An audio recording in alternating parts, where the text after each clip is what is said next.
There we go. Episode 6 has started. We are live. Well, not really. You're not listening to this live, but it is Sideline Whisper. Now, how about Yeah, them Packers versus the Chicago Bears? that was ugly. It was real ugly. Not Yeah, fun to watch. Not a fun one to watch at all.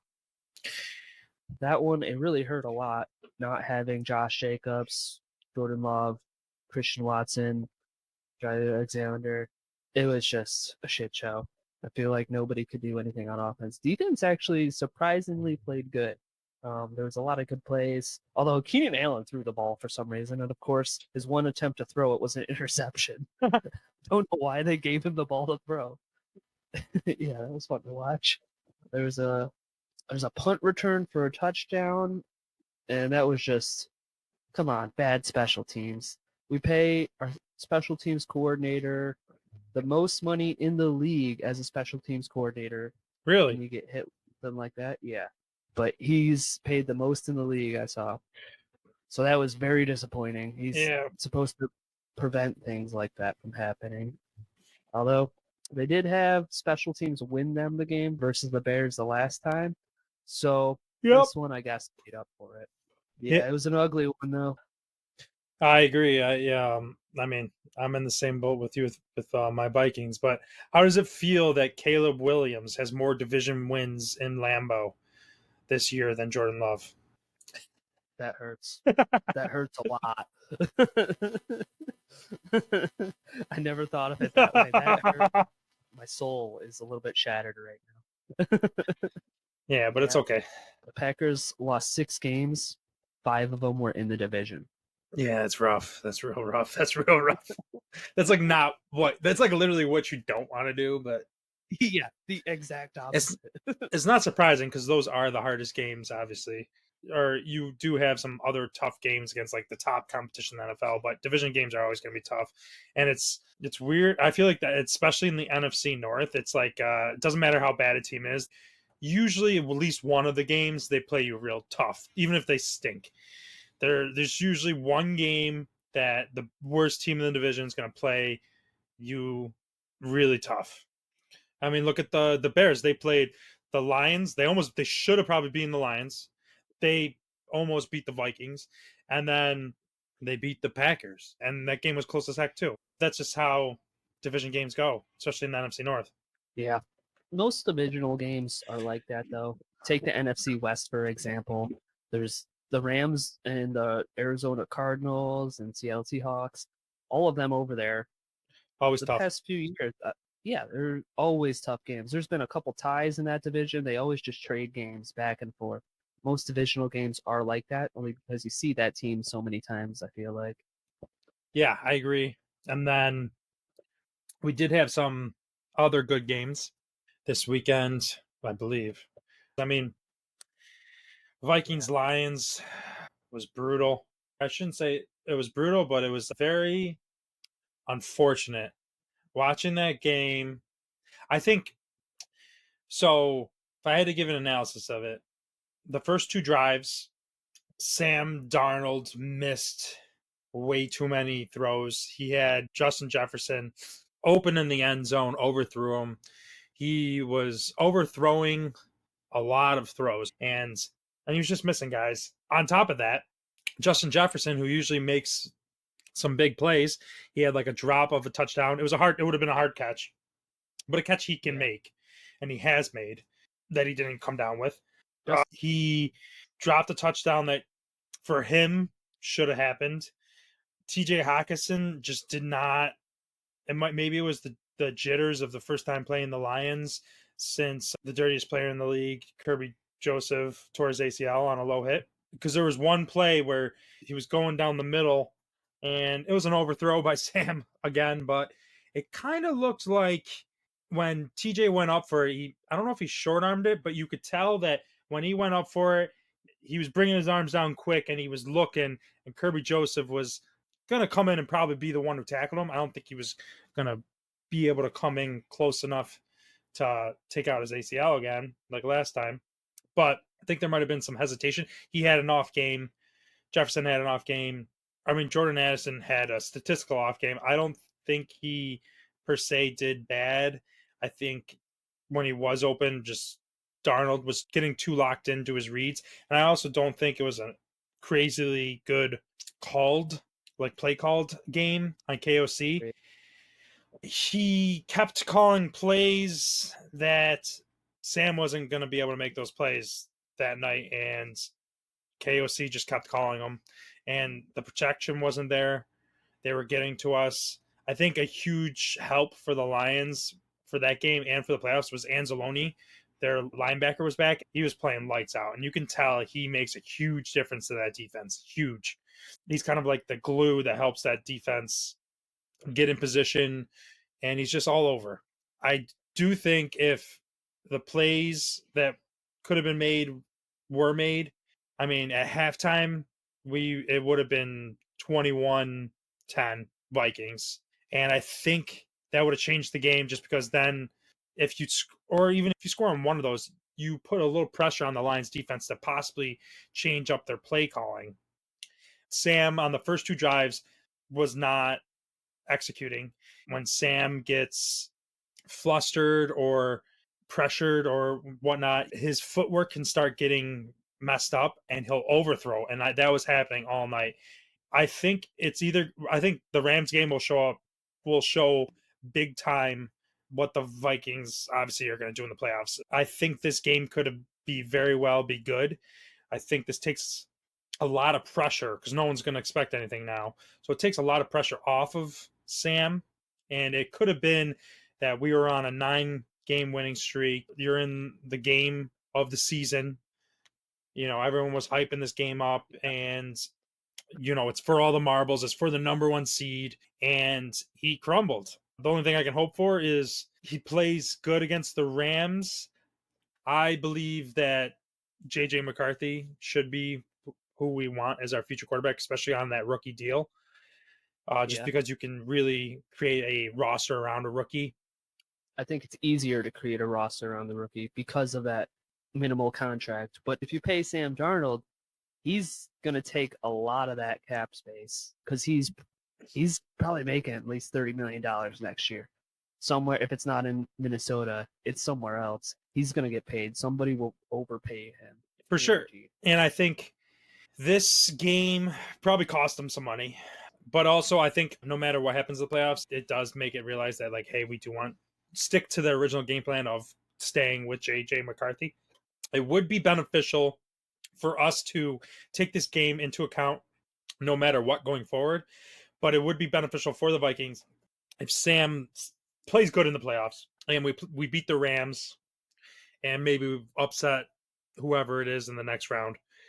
Obviously, if you win the Super Bowl, I could care less if you pay Sam or not because we won a fucking Super Bowl finally.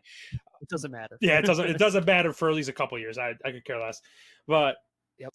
I do hope he does win a little bit because I thought at one point it could have been a great opportunity to pull what the Patriots did with Matt Castle. And that's when Tom Brady got hurt and tore his ACL in the first game. Matt Castle brought the Patriots to a 10-6 record. They missed the playoffs. They were actually the first team to be a 10-6 team to miss the playoffs. I think that was the year that the Jets and the Dolphins made it. And Matt Castle was actually in I believe the 4th year of his rookie contract. He wasn't a first-round pick, so there's no 5th year. And they were able to franchise tag him and then trade him on the franchise tag in the offseason for a second-round pick to the Kansas City Chiefs. Now, the benefit of that is if we're able to do that with Sam, if you let him walk, he's going to sign a big enough contract where he's going to automatically be a 3rd-round compensatory pick just because he's a quarterback and he's going to start. Next year, he will start somewhere. That's just how it is. He's played good enough that he's going to start somewhere, just what that contract is. But that contract, basically any quarterback, he's going to be able to sign and get a 3rd round. But it would be great to get a 2nd round out of it. Anywhere in the AFC South, pretty much, except for Houston. Yeah, he could go to he could go to the Raiders. Honestly, if he really wanted to, he could go to the Giants. If they wanted a stopgap, he could go. He could go back to the Jets. I don't think he would want to, but depending who they sign as quarterback, I like him as a story though too. Just being able to bounce back and have a little success when you were given up on, basically. There's But a lot of players, Vikings like that. I mean, we went through it a little bit a couple weeks ago with yeah, Aaron Jones, as Stephon Gilmore was. There's a few others, I'm sure. yeah, we got some undrafted rookies playing good. So, thinking about next week versus the Rams, what do you think the game's going to look like? Because that offense, it could be scary and it could falter. It's kind of like flipping a coin.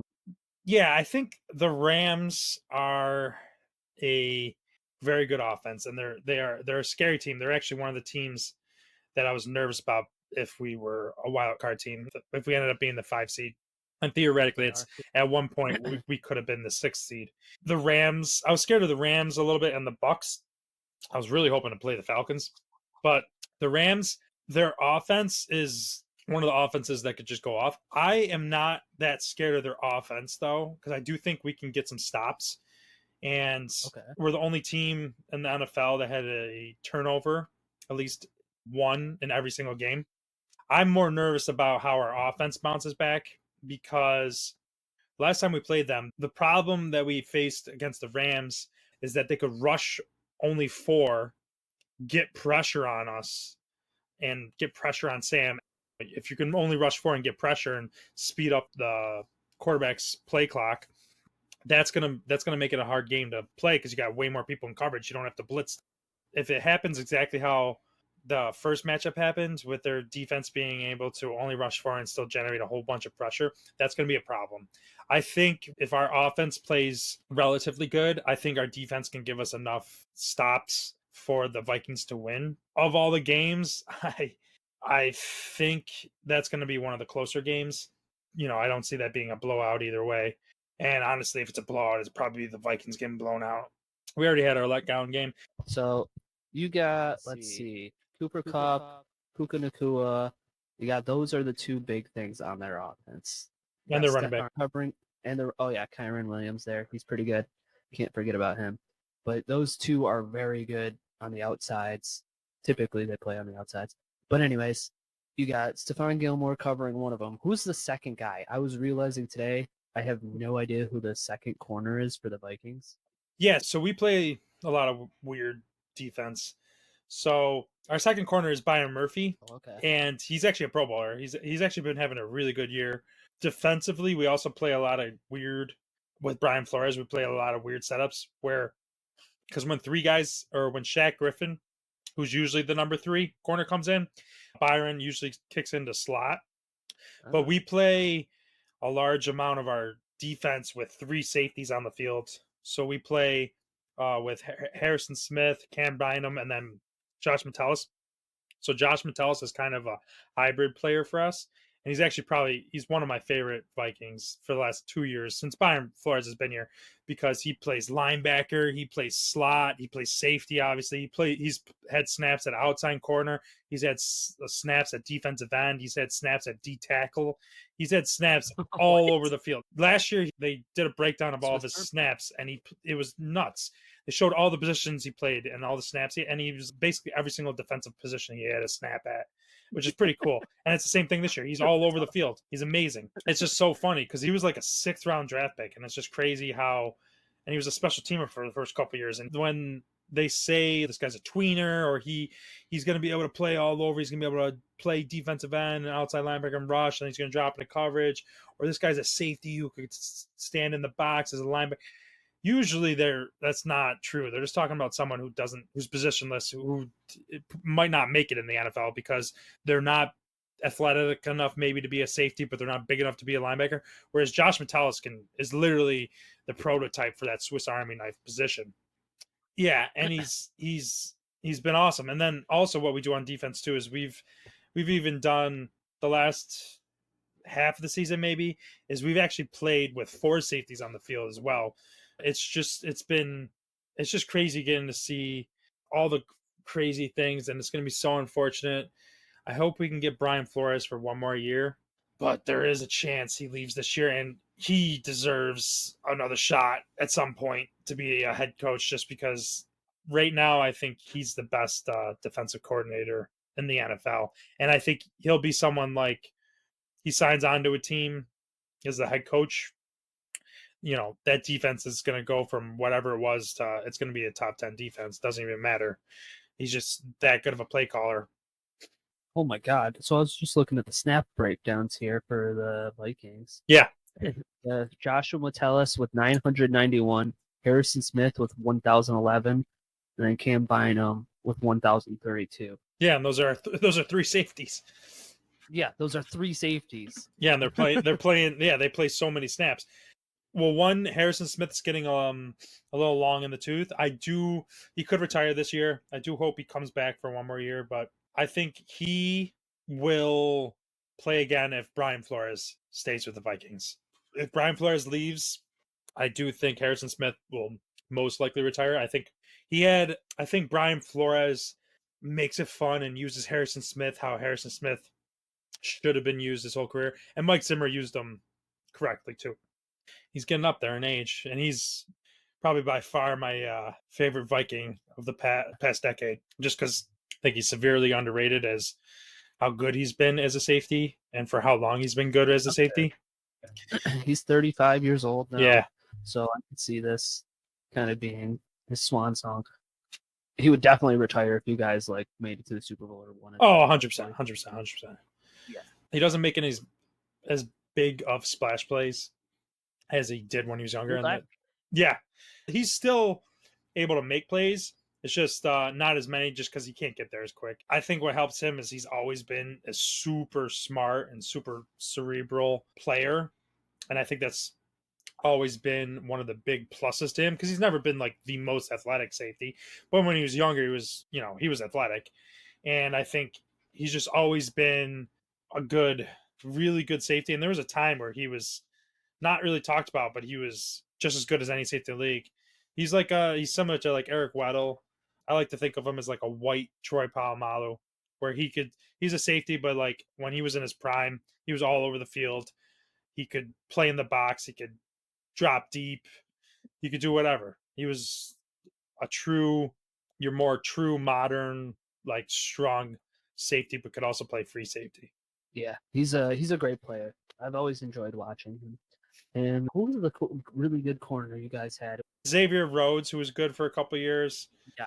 Yep. He was great. There was probably a 2-year stretch, I would say, maybe a 2-year stretch where he was the number one corner in the league. He had a stretch where I think he played Julio Jones, Devontae Adams, Calvin Johnson, Mike Evans, and Antonio Brown in back to back, and none of them got over 50 yards. That was his prime year. I think it was 2017. He was the best corner in the league. He was stopping everybody. But he was a bigger corner, and when his athleticism fell off, he fell hard in how good. He went from the best to he was not playing good at all. And then I'm pretty sure he's out. I think he's retired now. He went to the Colts maybe after us. Usually I feel with him it was hamstrings, but he had a decent drop off. But he was fun to watch. I have a T-shirt that I bought that says "Roads Closed." That's kind of funny. Yeah. So he played on the Vikings until 2019. Then he went to the Colts. Then he went to the Bills. I was gonna say he might have played for the Bills. Yeah, I think he might not officially retire, but I don't think he's on the team right now. The Cowboys signed Rhodes in the beginning of this year, January 7th, 2023, to the practice squad. And then 2023 was last year, though. Oh, yeah, it was last year. Jeez. Yeah, it's 2025 now, baby. Which is crazy. And then he was released shortly after that. But yeah, his last full year was in the 2022 season into 2023. Yeah, he was a great player back in the day. So this game, obviously, it's going to be Byron Murphy versus one of those two great wide receivers. That's going to be one of the matchups to watch. Another matchup will be how Sam Darnold plays that defense a little bit.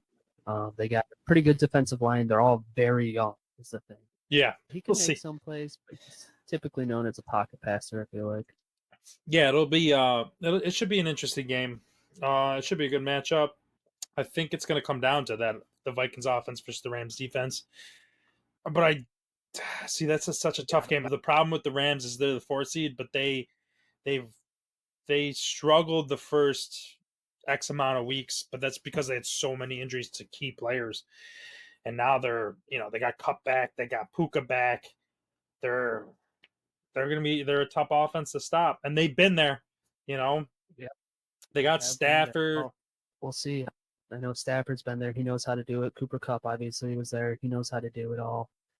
They know the situation that it's in, and they tended to shine bright once the lights were on in the playoffs there.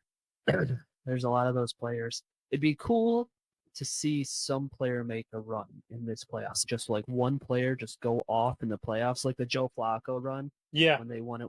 That'd be awesome. Or an Eli run in the playoffs. There's a Larry Fitzgerald run when he made it to the Super Bowl. yeah, he was unstoppable that year. It'd be really cool to see one of those awesome takeover moments where it's their game and everybody else is just playing in it. Yeah, I think if I had to say who that could be this year, You know what I want to say? who? It's not relevant because they didn't make the playoffs, but Joe Burrow and Jamar Yeah, Chase together, that would have been fun to watch because they were on a tear this year. They could have done a lot better. They could have set some records and yeah, showed the world who they were. and I think that I think the reason why they didn't make the playoffs, but also the reason why they would have been fun in the playoffs is because they had no defense. Yes. So they literally just had to basically say F it, and we're just gonna, like, Joe was just like, Jamar, I'm gonna throw it to you this play. Like, I hope you're open. Otherwise, just let you know it's still going to you. Yeah, it doesn't matter. Yeah. You're getting the ball. You're getting the ball, try to be a little open. I'm gonna throw it to you. Yeah. And if you're not open, I'm throwing it in a spot where you might be open. Yeah, that's one player I wish I could have seen in the playoffs. It's a shame they didn't make it. But let's see. It'd be cool to see Lamar make a run. He's never got a ring, so I mean he could do it at any time too. I feel like he literally could run the ball. He won't just pass it. He will run the ball down the sideline. It'd be cool to see him just have one of those stretches to make some plays, or even dark horse could be Justin Herbert. I was actually thinking that Justin Herbert. I was looking at the teams that were in the playoffs, and for some reason, the Chargers were kind of drawing me to them. Because the thing about Lamar is, I don't know why, but I think, and he technically it would have to come in the championship game because they are the number 3. Is he cannot beat the Kansas City Chiefs for some reason? I think Steve Spagnuolo has has the answer, but I feel like the Chargers could be a dark horse team in the AFC where they don't make mistakes, they don't turn over the ball a lot. Justin Herbert has been making smart plays all year. They've been quiet, but they've been winning. They got Lad McConkey over there. He's starting to come into his own, and he's making plays left and right. They got some solid receivers. They got Josh Palmer, who's finally starting producing lately too. And then Quentin Johnson, he's a deep threat. I think every team needs a deep threat. And he's one of those players you have to respect his speed and he can get behind you. But yeah, they got a solid defense, Joey Bosa and Derwin James and all them over there. They could easily just come in and make a run. For sure. And this is gonna pain me to say, but the NFC, a dark horse team very well could be the freaking Packers. Let me just tell you, if they somehow accidentally beat the Eagles, I mean, because the Eagles are a very good team, they're going to be a hard team to beat. So, Yeah. but I do think, the Packers have a shot. I'm not going to say they don't. I should say this: out of all the NFC teams, I think all of them could make a case. The one team in the NFC that I would be a little bit questioning on, even if they won and advanced, would probably be the Commanders, and that's just because rookie QB in the playoffs. I don't know. Worst case scenario for the Eagles, obviously, is losing first round. But if the Eagles win, if the Bucks win, for some reason the Eagles struggle mightily against the Bucks. It would be in Philadelphia, which could be an advantage. Another divisional matchup that they get you. Yeah, That's what I'm saying. and then AFC, I got no faith really in the Broncos, and probably not the Texans either, or the Steelers.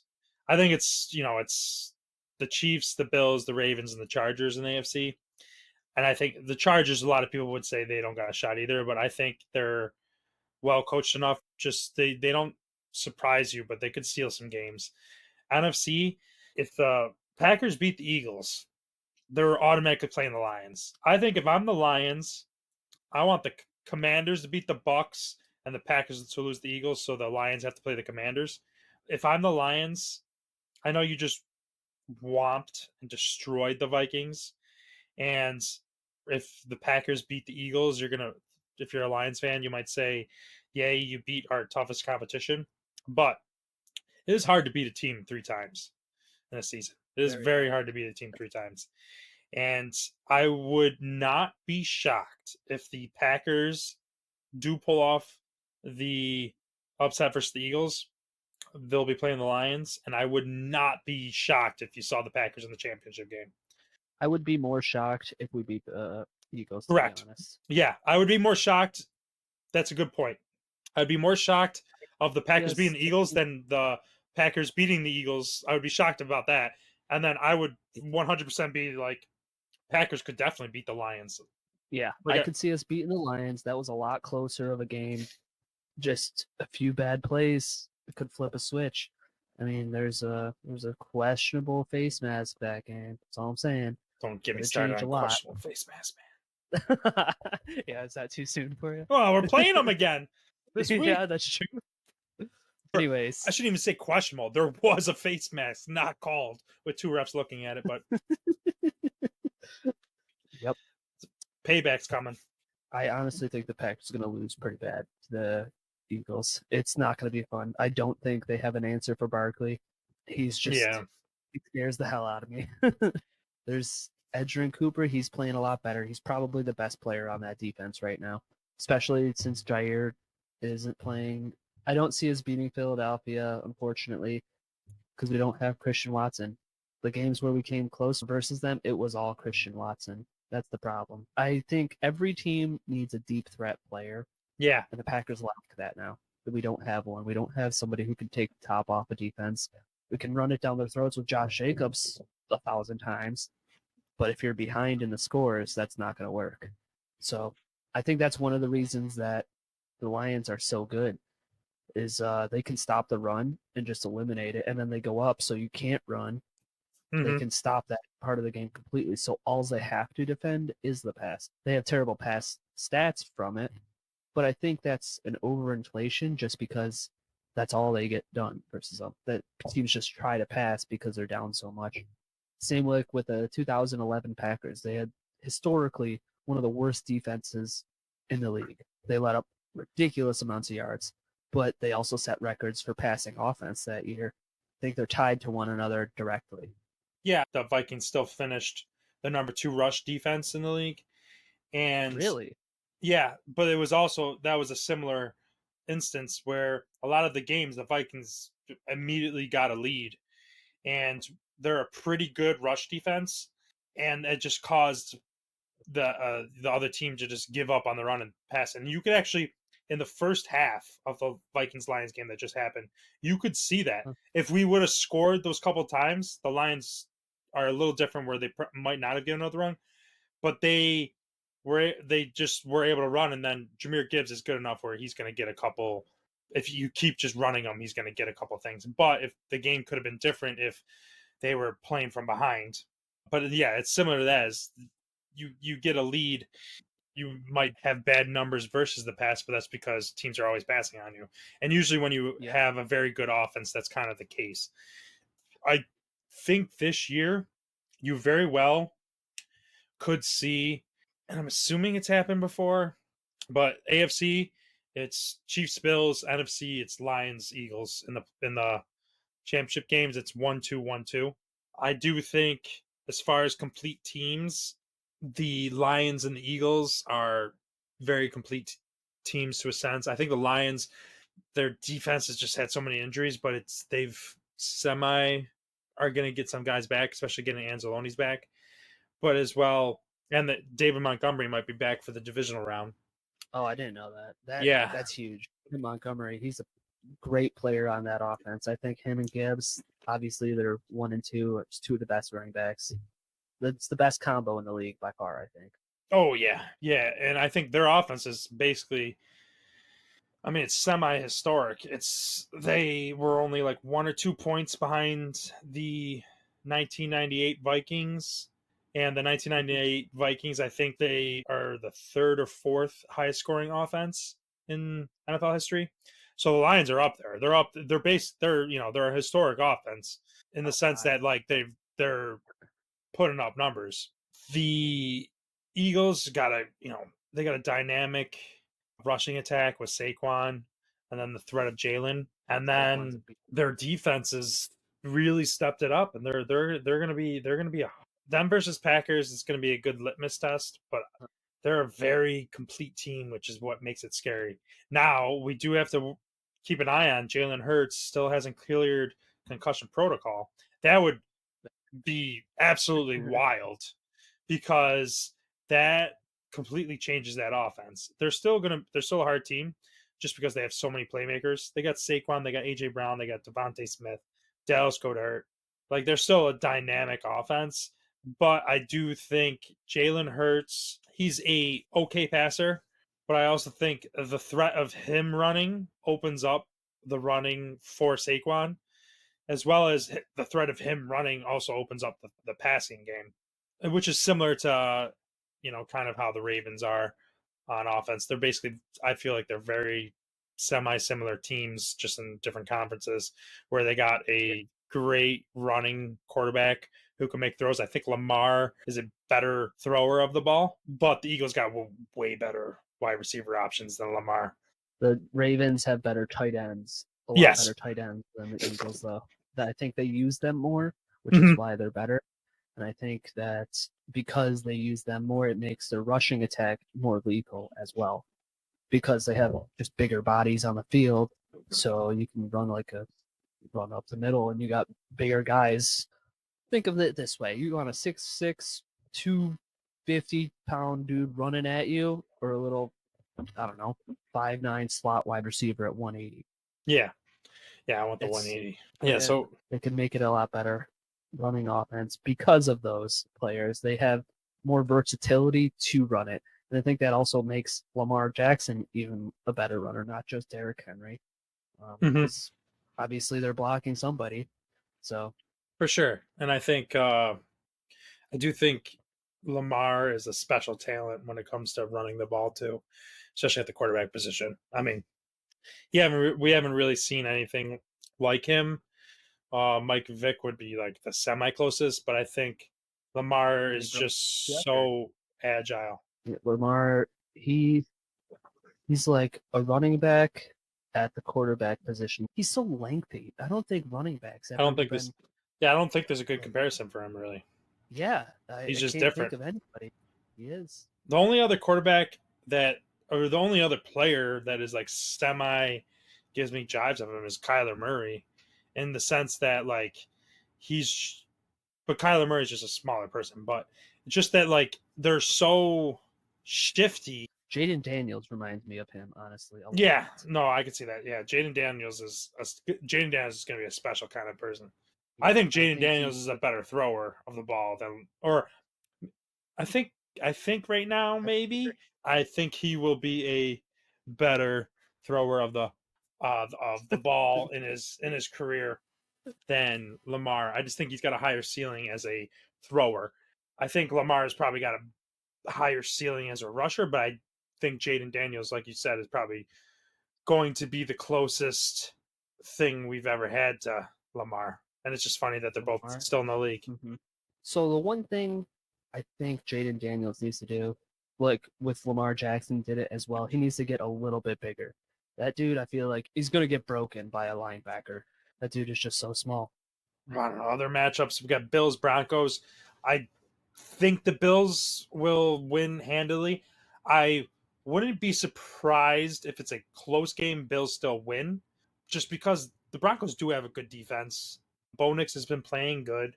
I don't think the Broncos really have a shot to win because I think Josh Allen's just too much for the Broncos to really be able to handle the whole game.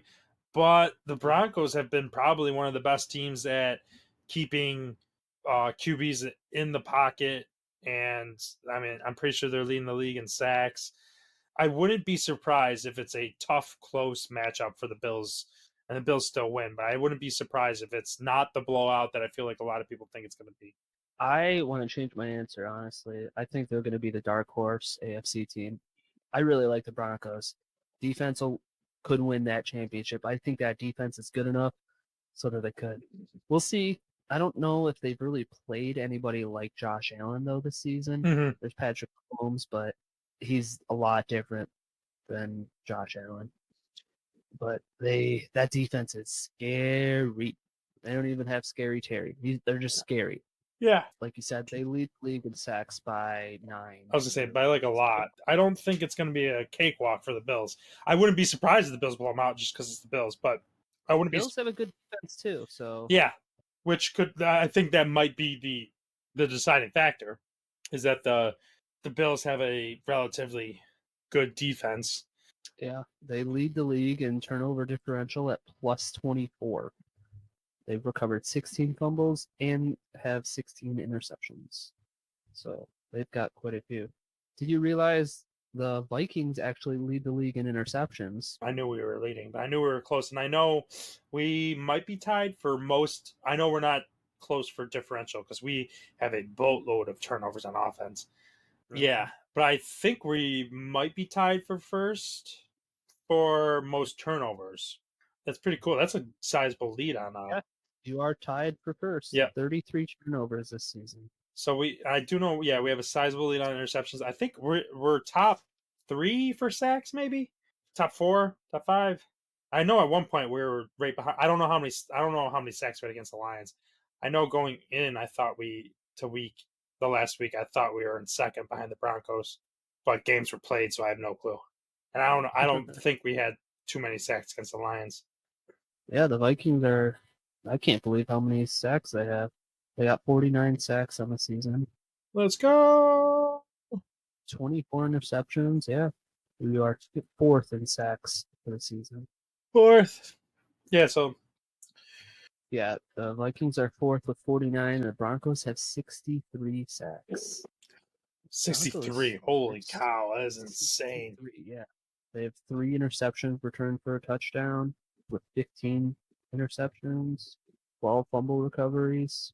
Yeah, so they got a very good defense. I really think that defense is going to make some sort of plays, but I don't know. Josh Allen, he's a new beast. He's one of few that can do many of these things. We'll see how it goes.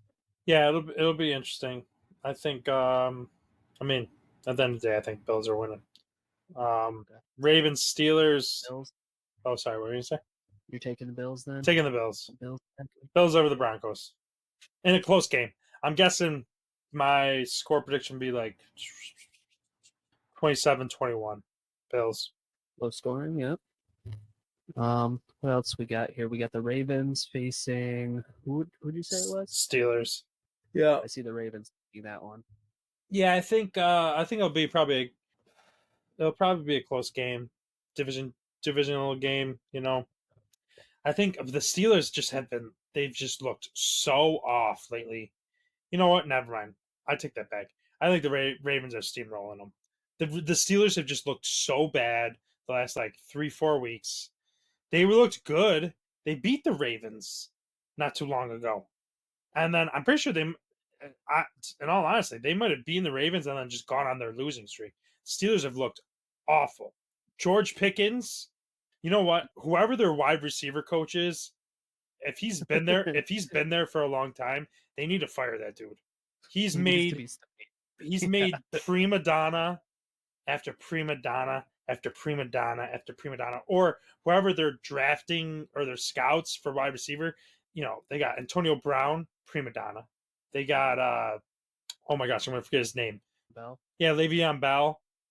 They had who was the bigger wide receiver? He was out of Notre Dame. He went to the Bills, and then he ended up like getting cut before. I feel like it was this year. Got Deontay Johnson. He was a Yep. prima donna. He got traded to who? The Ravens, and the Ravens ended up cutting him because he was talking. Oh my gosh, like dude, I don't even know who picked him up, but my gosh. He might be a free agent. Yeah. Yeah, they've had quite a few And hotheads then on that George team. Pickens, my gosh, Well, George Pickens. he's a What's prima going on donna with too. Yeah, what's going on with him? Like those are easy catches. Oh, and then Chase Claypool, That guy. he's a prima donna too. He thought he was the shit, and he sucked. Well, he didn't suck, but he was not as good. I think the problem with them is Antonio Brown was amazing for probably Yes. 4 or 5 years. He was amazing, and then Vontez Burfict installed Killed it. CTE into his brain. That was literally that was That was the absolutely beginning of the wild. I don't know. The Steelers just have a propensity to get the most prima donna wide receivers. It's crazy. George Pickens, he's only going to last there, I feel like, a couple more years because they're just going to be like, holy cow, we're going to have to trade you, dude. You're absolutely wild. Yeah, he's usually good. He's got good hands and stuff, but last game when he was targeted 6 times, caught the ball once for 0 yards, and then he had 3 drops, which is absolutely so funny because he's the type of player that talks shit when he does good, and he talks shit if he doesn't get the ball. But you can't talk shit after that game. You got the ball and you dropped that thing. a few times, not just Yeah, once. bad too, man. And one of them was real easy. That slant over the middle. That was, I mean, Yeah, come on, who man. you can't be doing That's that. I'd change that thing. Ravens steamrolling them. Okay, I agree. What's the next one? What do you got? Texans Chargers. I'm going Chargers. You brought it up. I agree with you. So if these are how the playoffs shake out, it would be Chiefs are playing the Chargers.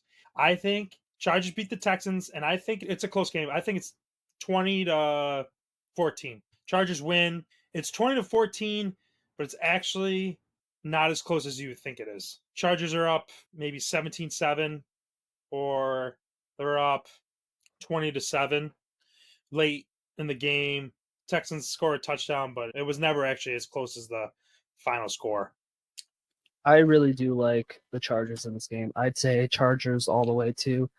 In the second time in the past 3 seasons playing Houston, Chargers have never played the Texans in the playoffs, and they're making only their 4th appearance versus them since 2010.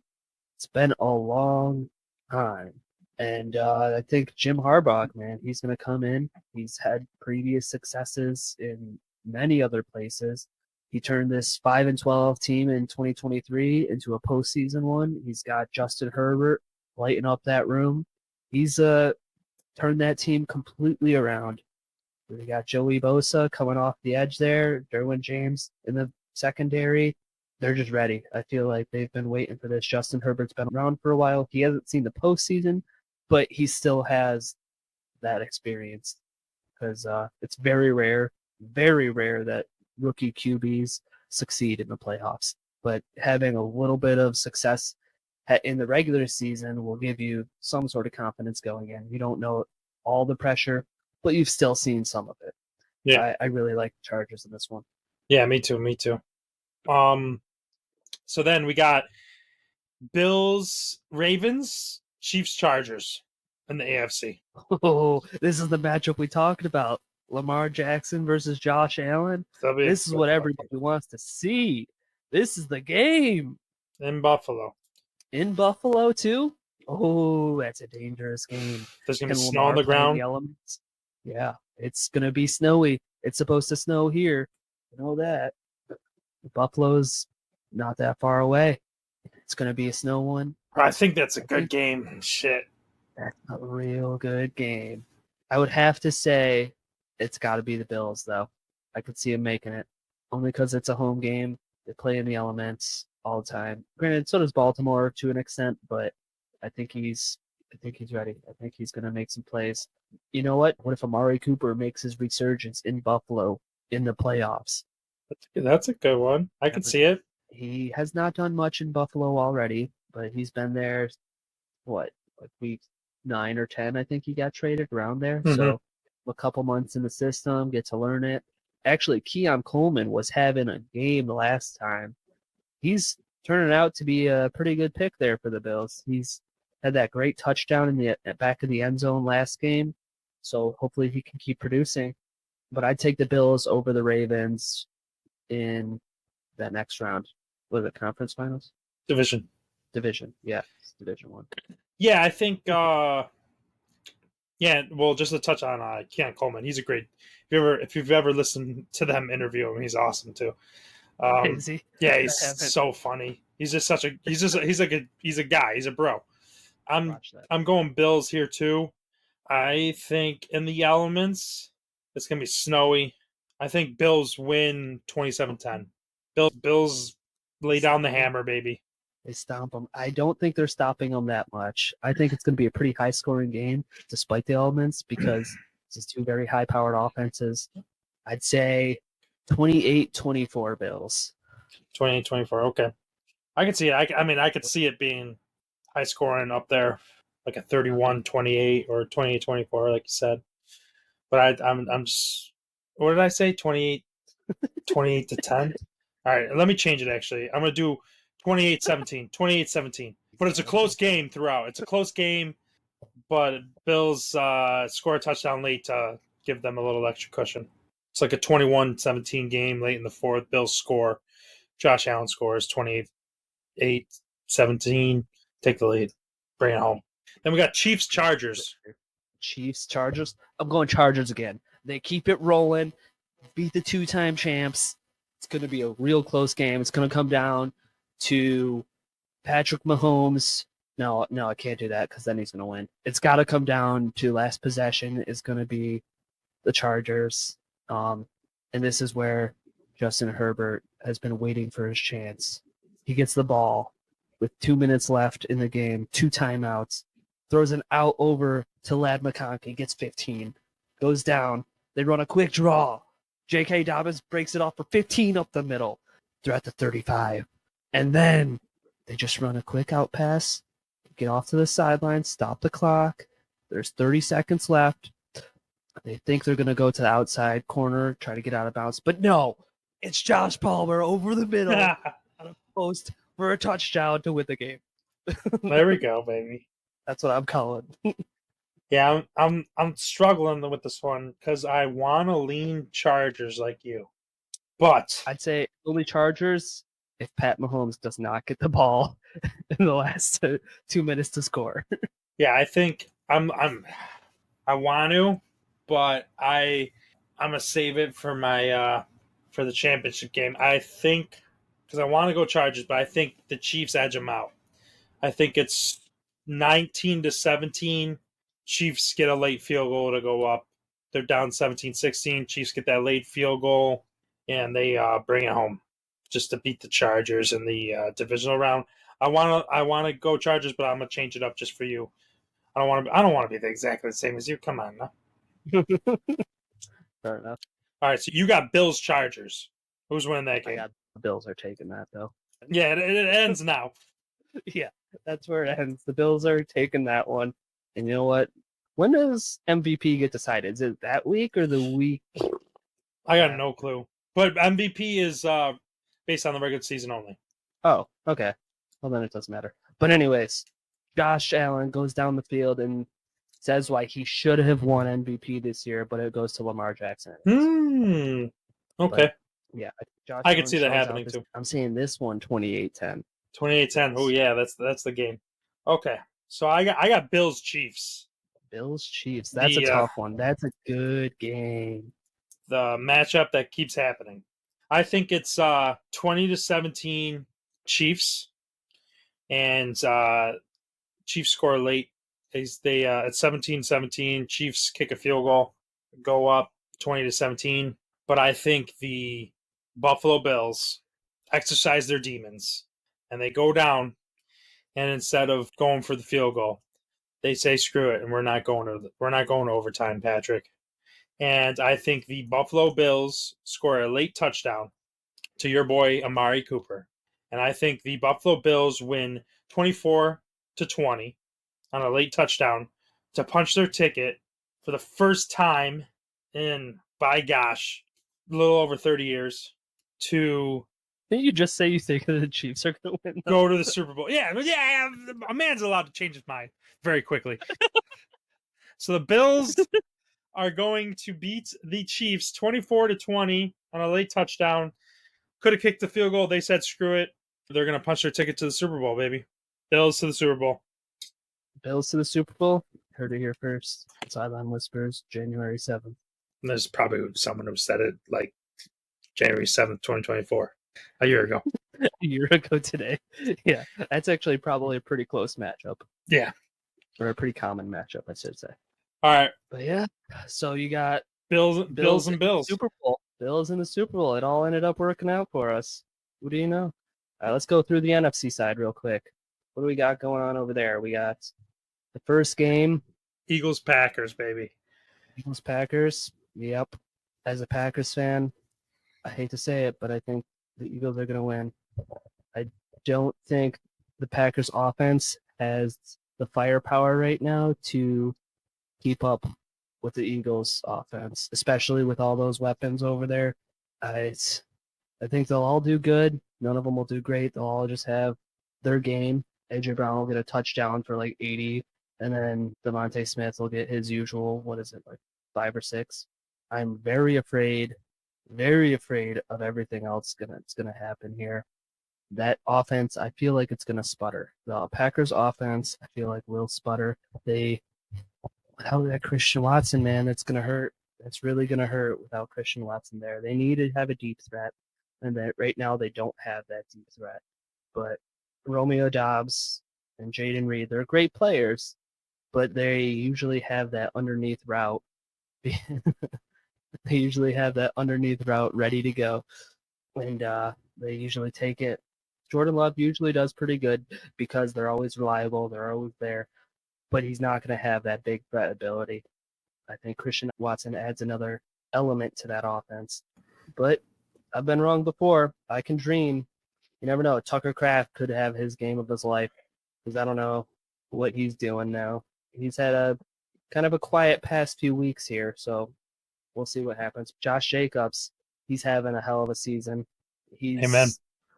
Somebody's got to take over. I feel like if they do win this game, it's going to be because of Josh Jacobs. I don't see the passing attack taking over this one, but they got to keep up with that Eagles offense, and I don't think they'll be able to do it. I'd say 24-20 Eagles. Yeah, I think this is one of the games upset is on upset watch. In my opinion, I do think the Packers could pull off the upset and could get hot and be a dangerous playoff team. But in the essence of what I think most likely will happen is I do think that Eagles team is a very hard team to beat. I think we're looking probably. I just think they're just too complete of a team for the Packers to be able to keep up with. I think that defense is very good in Philadelphia. It's going to be very hard to play in Philadelphia. It's always a hard place to play. Packers are used to the outside, so the elements I don't think will be too much of a problem, but I think just not being at home, it's always hard. I do think that Eagles offense is going to be a little bit too much. It's just too well-rounded. I do think it'll end up being a close game. I think the Packers make it like very close at the ends and kind of scary for the Eagles, where maybe it's like 31-28 or 31-29. Just like the Packers go for 2 at the end just to make it like real tense for the Eagles. And I think the Eagles get the ball back. The Packers got to stop them, and they just can't stop them. They can't get the ball back. Whether that's like Saquon or Jalen on a run or something. Maybe Jalen runs for a first down or something, but just to ice the game. He's not going to play. He's going to sit out. Yeah. But I think 31-21 late. Packers get that touchdown 2-point conversion, make it 31-29. Maybe there's 3-4 minutes left, but the Eagles put a drive together to ice the game where the Packers just can't get the ball back. I could see that very well, how it's playing out, and that's probably what I'll lock in as my prediction. All right, that's good. What's the next one we got on deck here? Would it be the Vikings-Rams? We got Buccaneers Commanders. This is a good game. Buccaneers, This is a very good Commanders. game. Interesting. Yeah, this one's gonna be fun. So Buccaneers, Commanders. We got kind of a weak defense in Washington. Yeah. This could be a game where Buccaneers eat. They have a pretty good offense. Mike Evans could have one of his games. Yeah, I think this is a tough game for the Commanders. I'm trying to think. The Bucks, though. See, the Bucks got some key injuries. I'm pretty sure Antoine Winfield Jr. is going to be out. Oh, I Yeah, love watching him. I think they were on. I think their third safety, and he might have gotten hurt in the last game. And you got Chris Godwin out. That hurts them. But I think the Bucks, they've been here. They're a very tough team to beat. They're one of the teams that I didn't want to play in the playoffs. I think they might be just a little bit too much for that Commanders team. The Commanders defense isn't great, and I think Jaden Daniels just I think he's going to have his opportunities. It's just not this season. So I'm going to take the Bucks as well. I think the Bucks kind of win relatively handily. Maybe it's like 20 I'd say the Bucks win too. 24-10. And the Commanders never really get it going. Jaden did not look that good last week either. When they put Mariota in for the second half, then Mariota kind of pulled the comeback to win it. But if Jaden was not doing anything, I think the Bucks, they're a pretty good offense. They've averaged 28.6 points in the game or the league this year, which is fourth most in the league, which is very good. Baker Mayfield threw 41 touchdowns this season. yeah, 40. that's a lot. Yeah. And they have a good rushing attack too, within Rashad White and Bucky Irving. He's been playing great. Yep. So we'll see. I'd take the Buccaneers. I'm saying this one's kind of a blowout here. Let's go 31-7. Oh, that's a big blowout. Okay. Yeah, I think they're gonna pretty much take over that game. Okay, and then Monday night football, the Vikings at the Los Angeles Rams. This is going to be, it's a rematch. I think this is going to be a pretty tough game. I think it will be a close game. It doesn't really matter how good or bad the teams play. I think it's going to be a close game. I think the Rams being full health with Puka, Cooper, Kyron Williams, Matthew Stafford's been there and he's done that before now. I think that's going to be a big integral part of this game. We haven't really talked about it in any a lot of the games, but I think Sean McVay and just the coaching of some of these teams, Sean McVay is a very, very good coach, and I think the offensive game plan that he could come up with against the Vikings defense, it could be very problematic for the Vikings. And he has the weapons there with Matthew Stafford throwing to Puka and Cooper, and then being able to dump it off to Kyron Williams or hand it off, obviously, too. I think that's going to be a pivotal matchup. And then also that Rams defense with that defensive line that's been pretty darn good. Jared Verse has been very good at getting pressures. And I think it could be a problem, and it could pose a fairly big problem for the Vikings. Did the real team and the real Sam Darnold show up in Week 18? Is that what we're doing? It's going to be pivotal that the Vikings offense starts hot, gets Sam going, gets that offense humming. I think the Vikings defense will be able to at least slow down that Rams offense. It's just going to be, can you capitalize on offense if you're the Vikings enough times for it to, matter? Because at the end of the day, it's how in every game you got to score more points than you're opposing. So if you could stop them a couple times, you just got to stop them one more time than they stop you. Will they be able to do that? That's going to be the number one thing. I think this is a great game to have on Monday night because I do think it's going to come down to the last drive, whether that's a game-winning drive or a game-sealing drive with the defense coming through. Being a Vikings fan, it's shell-shocking how iffy I am on this game just because we were doing so good, and it's kind of makes me wonder. But I think no matter what, it's going to be a close game. I'm going to go on a limb and say 24-21 Vikings by a field goal at the end. I'm thinking that Minnesota, they got one hell of a team over there. They rank both top 10 in scoring in both offense and defense. They're coming off of a great season with Sam Darnold, who the best receivers he's ever played with in Justin Jefferson and Jordan Addison, with a good defense and that offense, and Aaron Jones also coming into the mix there in Minnesota for the first season. He's having a good year, not a great year, but it's a good team. They can win in any sort of way, whether it be their defense shows up, their offense just blows them out.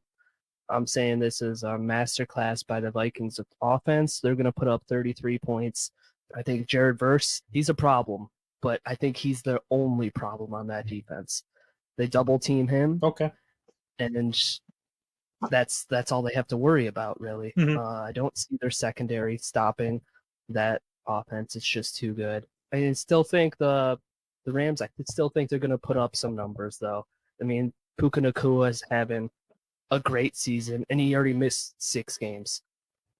He's had a 40% target rate every time he's on the field. Wow. So literally, he's getting a 40% of all balls when he's on the field are thrown to him. Absolutely ridiculous. He's a great player. I think Cooper Kupp is also a great player too. He's doing incredible this season, trying to show Puka the ways, and I really think they're going to put up some points too. So I'd say 33-20 Vikings. I know you probably love that. Yeah. All right, so that means we got Lions versus Vikings and Eagles versus Bucks. So I think this is the Vikings' revenge game first. There we go, baby. I think the Vikings, they're going to take into account the first 2 times they played Detroit here. They'll, put up some numbers. I'm expecting kind of a big showing out of them again. Just the same thing I said previously here. I think Jordan Addison and Justin Jefferson will eat. They do not have the people in that secondary to cover all of them. I think they'll do good. They have to worry about the defensive line. I think of Detroit, they're depleted, but they're still getting pressures. They're still there. I think that middle linebacking core is still good. They have Anzalone, I think you said, right? Yeah. He's back now. Yep. I think he's a big difference maker in that defense. But on the outside, I still see Justin Jefferson and Jordan Addison winning. As far as the Vikings defense goes, they're great, but they can't stop that offense. Mhm. Nobody can is the thing. That's offense, as you said before, it's almost generational at this point. They've put up some insane numbers this season. So I expect the Vikings to kind of compete with them, but it's going to come down to another game-winning field goal. I'd say 28-24 Vikings. Okay. I see you, Andy. Lions, Vikings. So I see this two ways. I feel like I should say the Lions win, so hopefully the Vikings actually have a shot. But I think Lions, Vikings. I think it will be a close game. No, you know what? It's not going to be a close game. Vikings are going to win against the Lions 30-13. 30-13. That's a bold. Oh, wow. They make the plays and they play defense the way they played defense in the first half. They make the plays this time, and then they keep making the plays, and the Lions got to figure out, they got to change how they play offense because they can't stop it. And the bleeding just keeps bleeding. Vikings versus Lions. Vikings blow them out. You heard it here first, and I never actually said this. If this actually happens and it doesn't go my way. Well, they did just lose corner Arnold last week. Yeah. Not having him is kind of big for a whole game. They already lost Carlton Davis too. Yeah, so they're riddled with injuries. Yeah, their secondary it's bad back there. It's real bad. Next game we got, what was it, Bucks and Eagles, you think you said? Yep, Bucks Eagles. The Eagles, they have one of the best offensive rosters in football, I'd say. They have a great line. They have an MVP contender in Barkley. They got A.J. Brown and Devontae Smith. Jalen Hurts, also a great player. I really think it's a good chance for the Eagles to show what they can do here. I think Tampa's a good team. They just can't keep up with this offense, though. They've really struggled with consistency, that defense. It's kind of weird watching them. They just can't stay consistent. They'll have good plays, they'll have bad plays. It's going to be a tough one for the Buccaneers. They had a big offense, but their defense just can't keep up with the Philadelphia Eagles. The Philadelphia Eagles are just too good. They are coming in and making plays, and I'd say the Philadelphia Eagles will end up winning 28-17. Wow. Okay. 2017. I'm going to. I feel like the Bucks got a shot, but Really? I do. I think the Bucks always play the Eagles very good, and for some reason, the Eagles don't particularly play the Bucks great. They got bounced from the playoffs last year by the Bucks, and then I think 2 years before that they were bounced from the playoffs by the Bucks. And they lost to the Bucks this year. I think the Eagles take this one though. I think it's closer than I'm going to predict closer than your score. I think the Eagles. I feel like the Bucks get up early. It might be like 20-10, 20-7, but I think the Eagles score some unanswered points and win 24-10. 24-10. Okay, I like that. Yeah, just a little bit too much to handle for the Bucks at the end. I think that offense is just gets on a little bit of a run and just scores some unanswered points at the end. I could see that happening. But yeah, that's going to be a good one too. So we got, what is it now? Eagles Vikes. Vikings. Oh, this is going to be a good one too. Did they play each other this season? They have not. They have not played this year. Okay. They've played. They have played quite a bit in the last couple of years. Yeah, they played last year, the year before that. This year, Eagles Vikings. I think it's a decently good game. It's close. I think the Vikings defense gives the Eagles offense some fits, and I think the Eagles defense gives the Vikings offense some fits. I think this is actually a pretty defensive game and maybe a snowy Philadelphia wind blustering game. I think the Eagles offense is going to be a little bit too much compared to the Vikings offense versus that Eagles defense, and I do think the Eagles will win, and the Vikings, unfortunately, season will come to an end. Eagles will win like 17-14. It's going to be a very close, low-scoring game, defensive battle, surprisingly. But I think it's a close, low-scoring game. I'd say, I'm honestly saying, the Vikings, they're going to come out swinging. They're going to put up some points, man, because of that secondary is so young. They haven't seen anything like Justin Jefferson. Those corners are brand new. They've never faced him. They didn't play him this season. I think they're going to come out, put up points. Let's say Justin Jefferson has a game because they can't stop him and Addison. They try to pick their poison, and they try to make it be Addison, but then Justin Jefferson's just too good. I saw him make too many good plays. He's been on a tear. Versus the Packers, the catch that didn't count there. Oh yeah, that was wild. Yes. They had like a holding on the back end of the play. Yeah, that was insane. But man, Justin Jefferson, I think he's going to have one of his vintage games. He's going to take over this game. He's going to come down. I'm saying he scores at least twice. There we go, baby. Have a game. Yep. But anyways, I'd say the Eagles, they put up points too, though. That's the thing. I don't think they're a complete team, which is hard. NFC's hard. I'd say the Eagles have the most complete roster in the NFL. They have a great offensive line. They have good wide receivers, probably the best running back in football right now. I'd say a top 10 QB in Jalen Hurts. That defense is incredible too. I think their secondary is just too young. That's the only thing I see going on. I think they put up points too, though, and I'm saying Vikings end up winning 28-20. Oh, baby. So we got the Packers fan saying the Vikings, Bills Super Bowl, and the Vikings fan saying the Eagles, Bills Super Bowl. I'm just trying to help with any jinxing. I ain't trying to jinx anything. No, I think I honestly, Lions, Eagles, Vikings, I think are your three teams that you kind of wouldn't be surprised if they're in the Super Bowl. So that's a 1, 2, and a 5. But I think, with the Vikings record, they were a 2 or a 3 seed. And the AFC, I think it's the Chiefs, Bills, Ravens. I think it's very kind of lopsided in the power. So I wouldn't be surprised if any of those, 6 teams were the teams that were in the playoffs. So I'm not surprised by your prediction of the Vikings versus Bills. And I'll tell you what, in my mind, that's a dream scenario.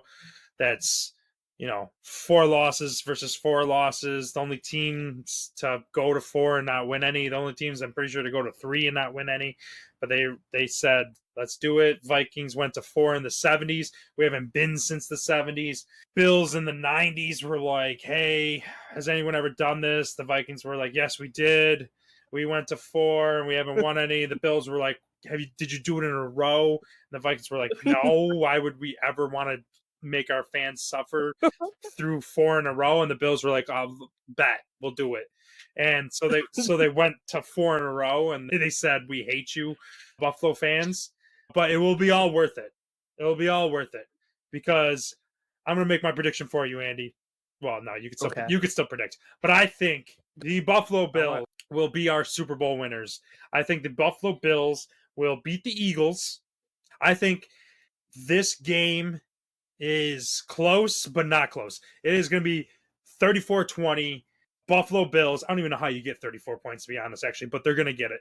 And it's not going to be from a missed PAT. They're just going to get it. The Buffalo Bills, Josh Allen, Super Bowl MVP. He's not going to get the MVP like you said, but he's going to get that Super Bowl MVP. And I'll tell you what, he damn sure rather have that.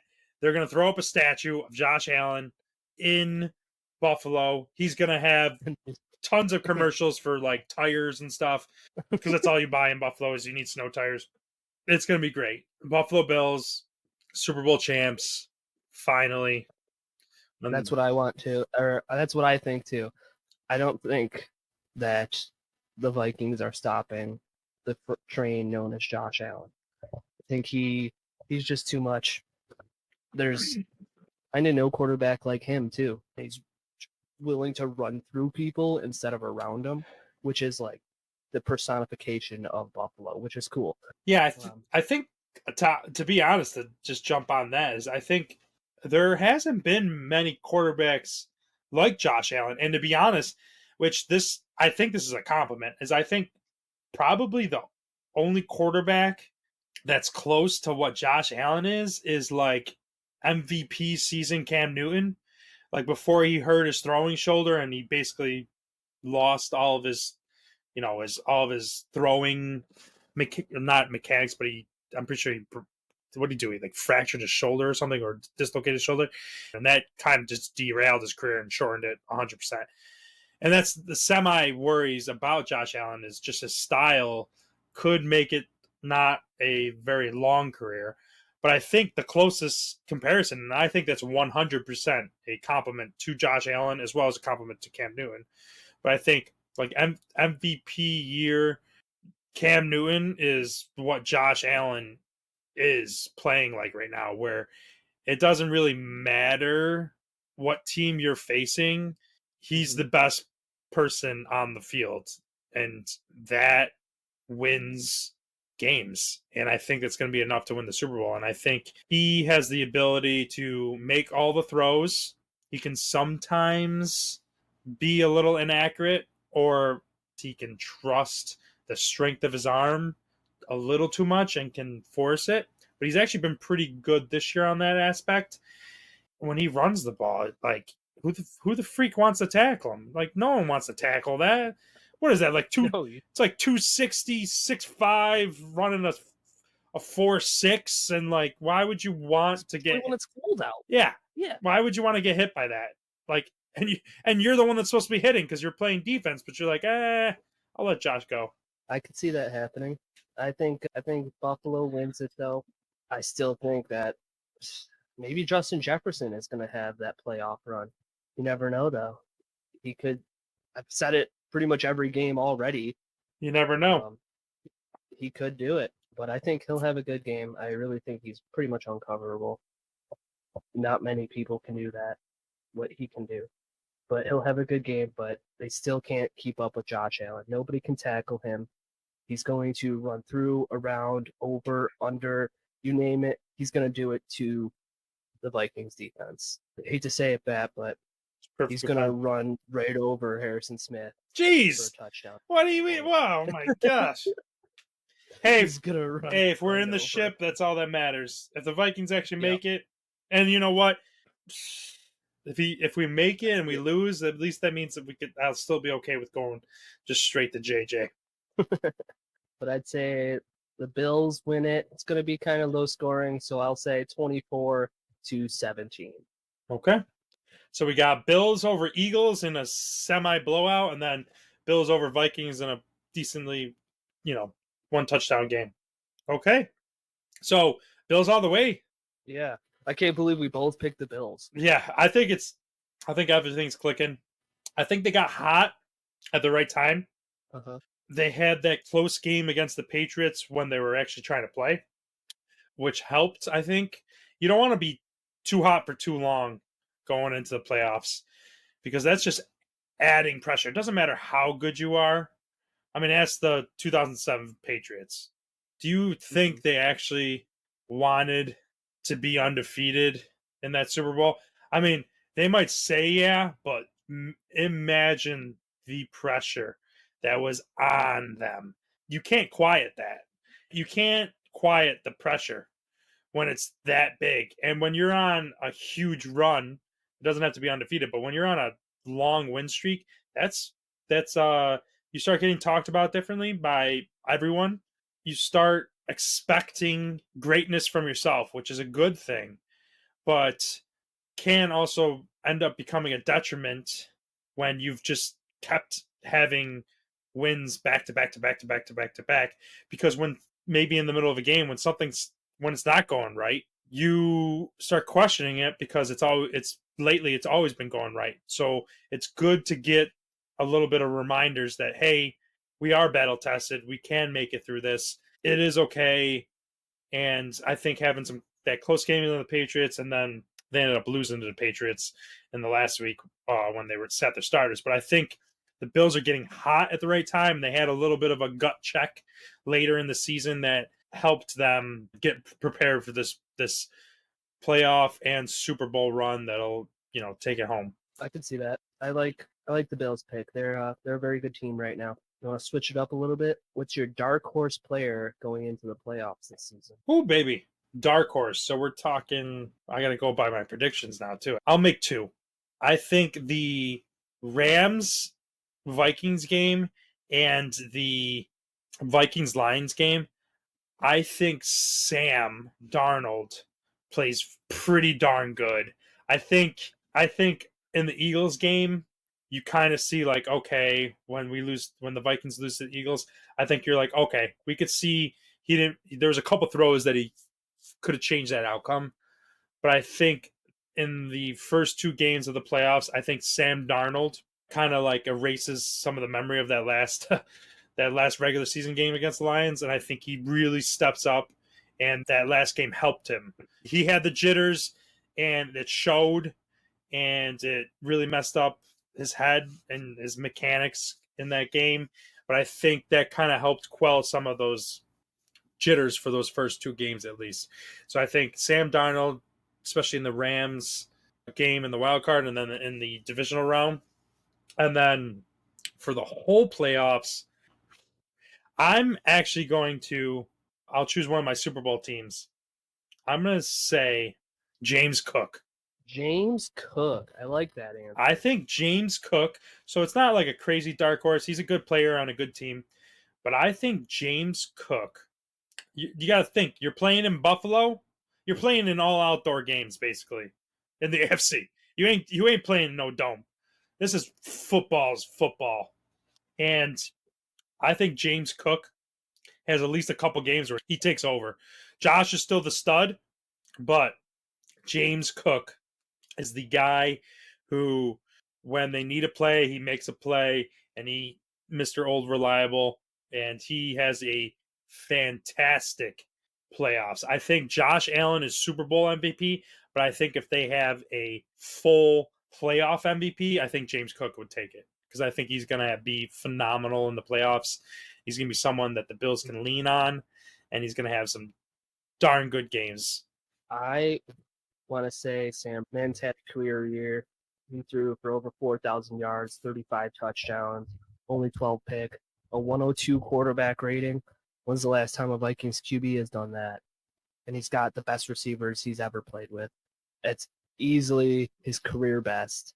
I think he's going to have quite a run in this playoffs. Hopefully he can continue it to keep it rolling. I think he's done very well, though. They play some pretty bad defenses in the secondary here the next few games. So, well, the next few games we have projected, I should say. True. It's kind of all up in the air still. But judging by our past experience, we've never lost. We've never guessed wrong, but we've never guessed right either. There we go, baby. So, there we go. That's all that matters, baby. We got it. Bring it all the way, baby. Yep. So I'd say Sam Darnold has one hell of a game. And then on the other side, the AFC, I'm saying J.K. Dobbins. Ooh, okay. He's coming out of nowhere. He's already got 900 yards on the year.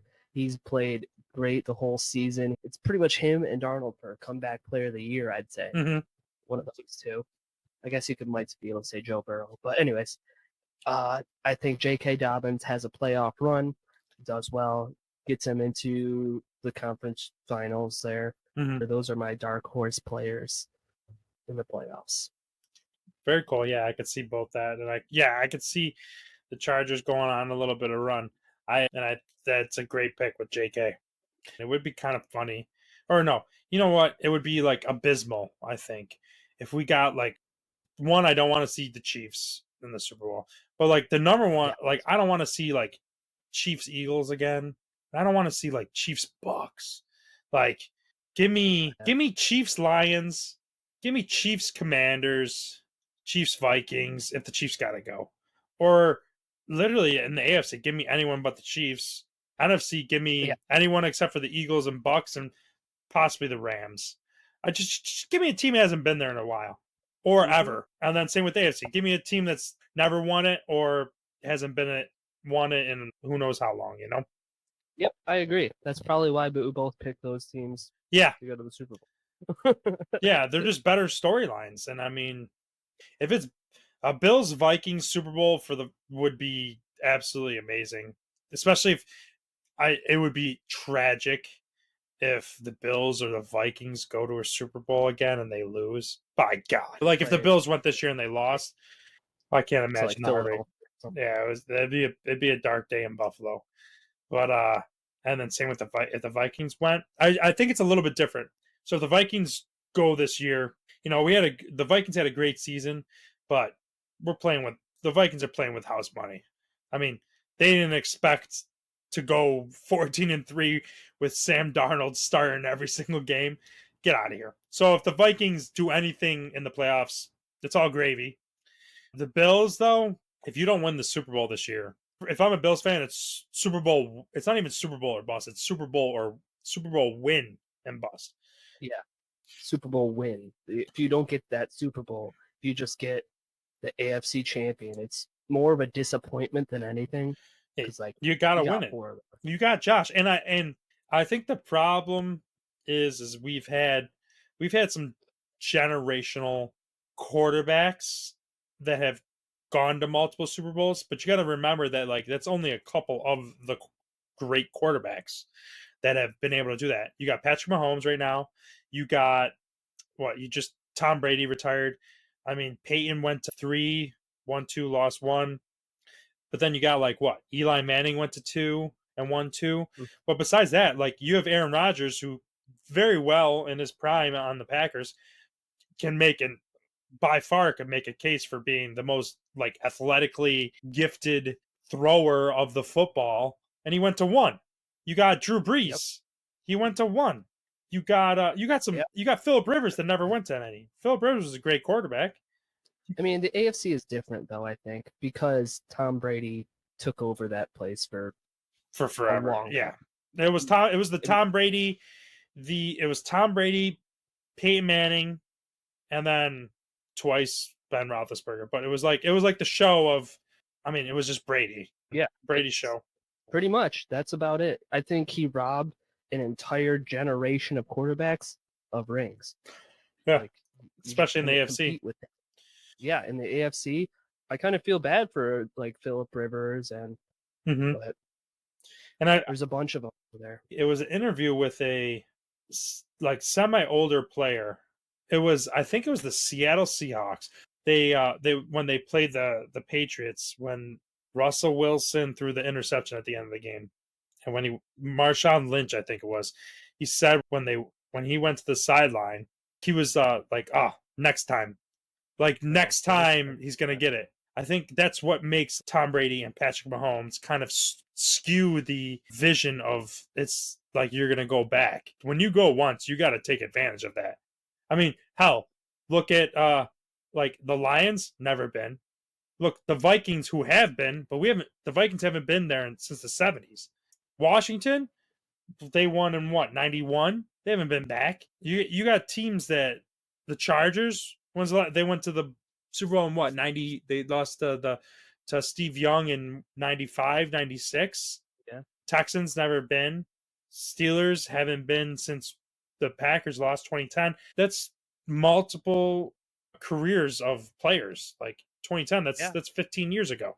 Even Garrard on the 2007 on the Jaguars, he was great. Yeah. That Jacksonville team in the mid 2000s, they had Byron Leftwich too. They were pretty good. Fred Taylor, Jimmy Smith, Keenan McCardell. Yep. They had some good, but Mark Brunell, early 2000s. Yeah. They had a lot of good ones. Andrew Luck. Yeah.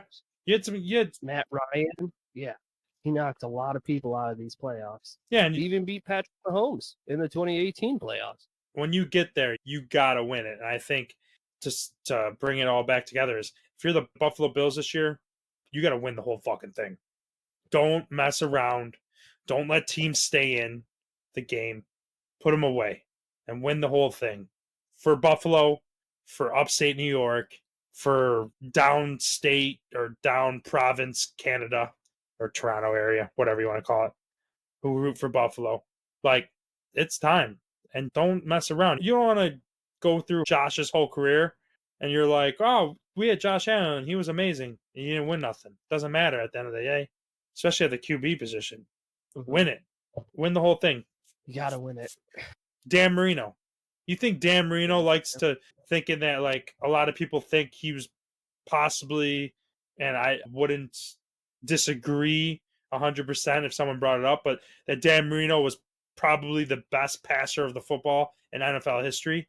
Do you think he would say, I'd way rather be a worse quarterback and have won one? 100%. Dan Marino, he lost to Jim Kelly, lost to Troy Aikman. He's lost to quite a few teams here. John Elway, he faced some good competition. Yeah.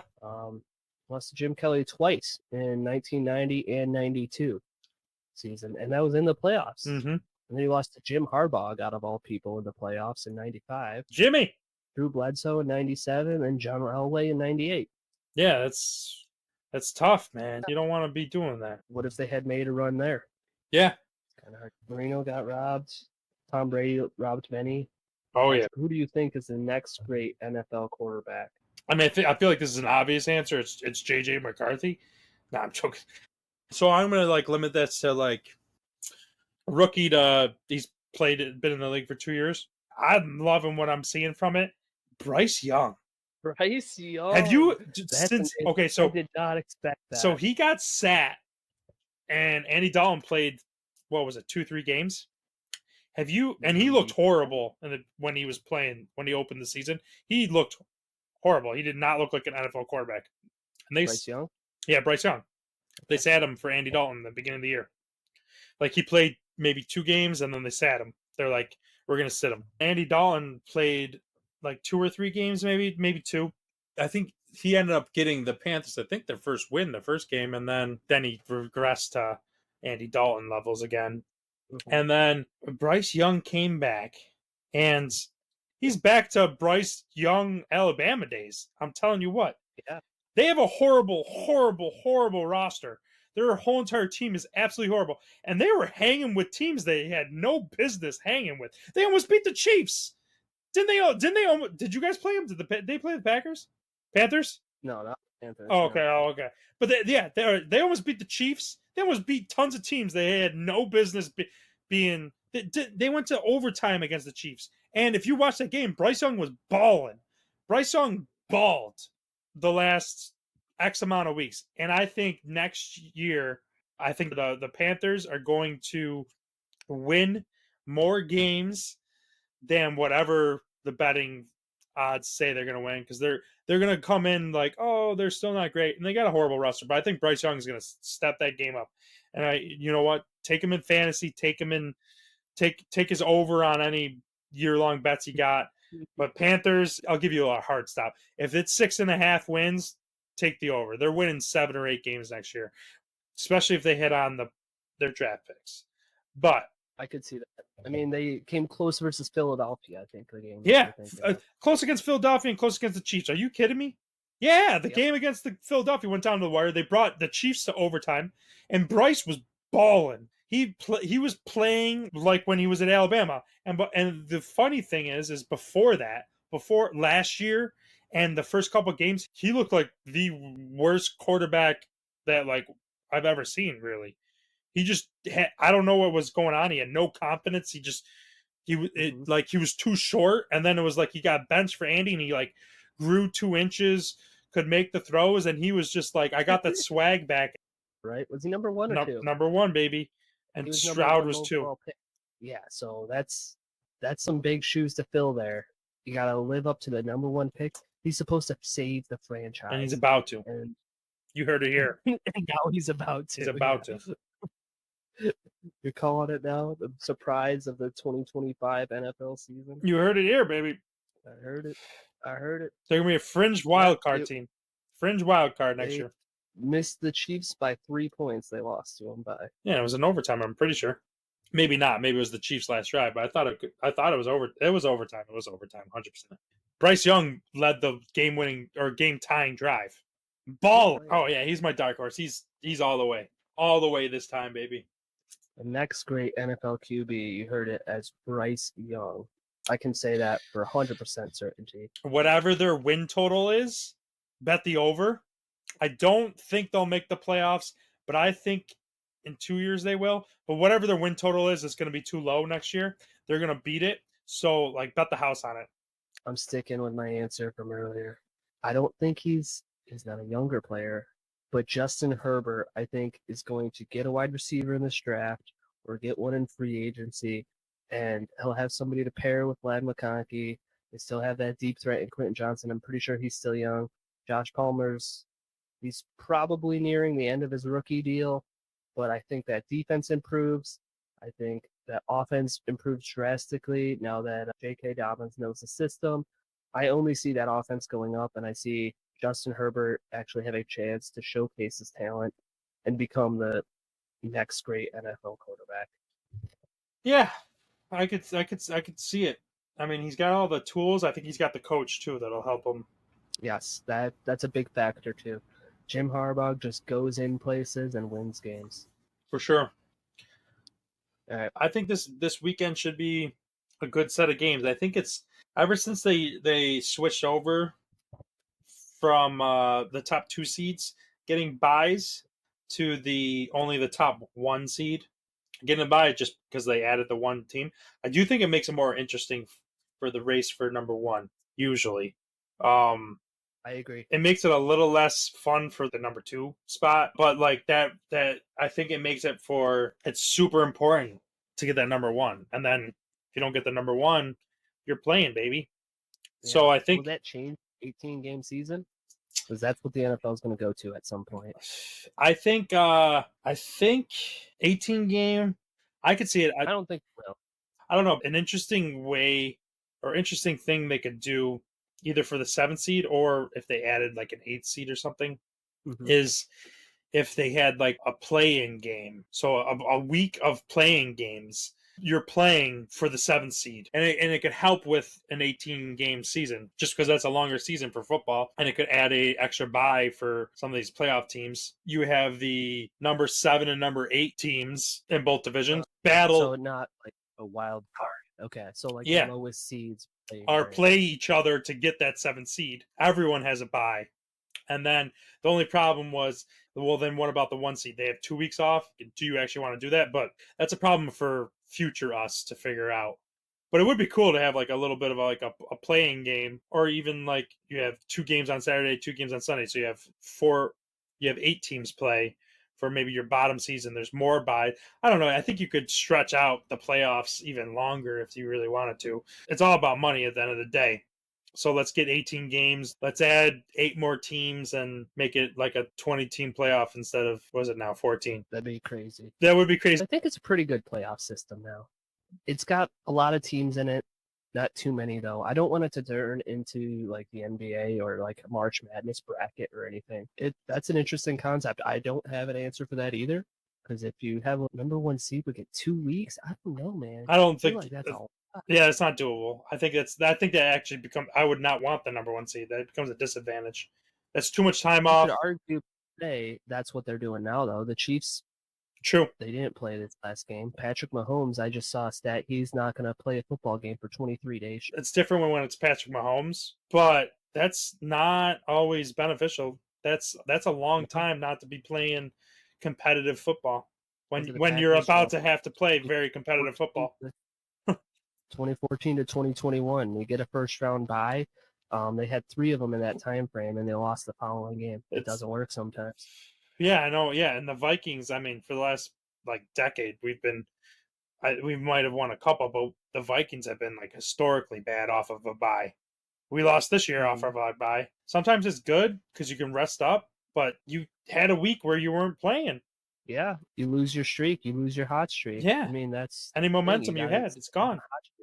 Once you can't get on those runs if you're sitting there on the sidelines resting for so long. Exactly. Yeah, and you lose a little bit of your momentum, and momentum's weird in the sense that like it's kind of not real, but it kind of is like 100% real, in the sense that like one thing doesn't lead to another, but it kind of does, because like there's no way to like say momentum is real. There's no factual data that one thing is going to lead to another, but you can Like 100% like see momentum in things and in games. Mm-hmm. And you can see like the momentum change when something happens, and it doesn't really make sense. We just accept it as like a real thing, which I think makes it real. But it's just funny how momentum can change real quick. Sometimes it's for better and sometimes it's for worse, and buys can sometimes really mess with a good vibe that's going. You got to be careful. It can. All right, we can end on that then. Sounds good. But yeah, until next time. Adios, muchachos. Sideline. Next time on Sideline Whispers.